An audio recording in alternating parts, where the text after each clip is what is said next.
ஆயுர்வேதம் ஒரு பொக்கிஷம், நம் ஆயுள் நீட்டக்கும் அற்புதம். டாக்டர் ஸ்ரீவர்மாஸ். ஒன்றிய அரசு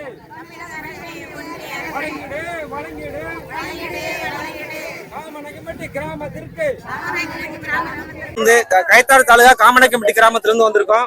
காமநகம்பட்டி கிராமத்துல கடந்த 3 மாதங்களாக தேசிய ஊரக 100 நாள் வேலை என்பது கொடுக்கப்படவில்லை. அந்த கிராமத்துல விவசாயமும் கிடையாது, மாற்று தொழிலுக்கான எந்த வழியுமே கிடையாது. அந்த கிராம மக்கள் முழுக்க இந்த 100 நாள் வேலையை நம்பி தான் இருக்கிறாங்க. அந்த சூழ்நிலையில கடந்த 3 மாதங்களாக சம்பளமும் வரல, அவங்களுக்கு எந்த விதமான வேலையும் கொடுக்கல. அந்த கிராம மக்கள் இப்பொழுது பெரிய ஒரு வறுமை நிலைக்கு தள்ளப்பட்டிருக்காங்க. சாப்பாட்டுக்கே கஷ்டப்படுறாங்க.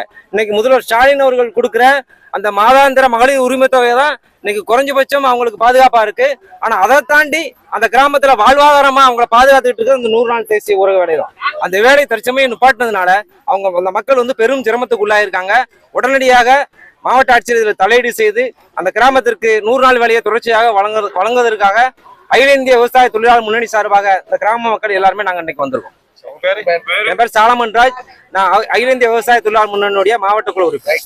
5 ஆளு 10 ஆளுக்கு வேலை கொடுத்தா என்னைக்கு வேலை முடியும்? இந்த வருஷம் முடிய போகுது. என்ன செய்யனே தெரியல. ஒரு தொழிலும் கிடையாது, விவசாயம் கிடையாது, என்ன சின்ன தொழில் கூட கிடையாது. எல்லா பெண்கள்லாம் சும்மாதான் உட்கார்ந்துகிட்டு என்ன செய்யன்னு புரியாம உட்கார்ந்துகிட்டு இருக்கோம். 25 நாளே 5 நாள் வேலை, அவங்க சம்பளம் 6 நாளுக்கு வேலை எடுத்துக்கிட்டாங்க. ஒண்ணுமே எப்படியா தயவு செய்து எங்களுக்கு இந்த கலெக்டர் ஐயா தான் எங்களுக்கு எப்படியாவது. உங்க பேர் சொல்லுங்க. என் பேரு மரிய புஷ்பம்.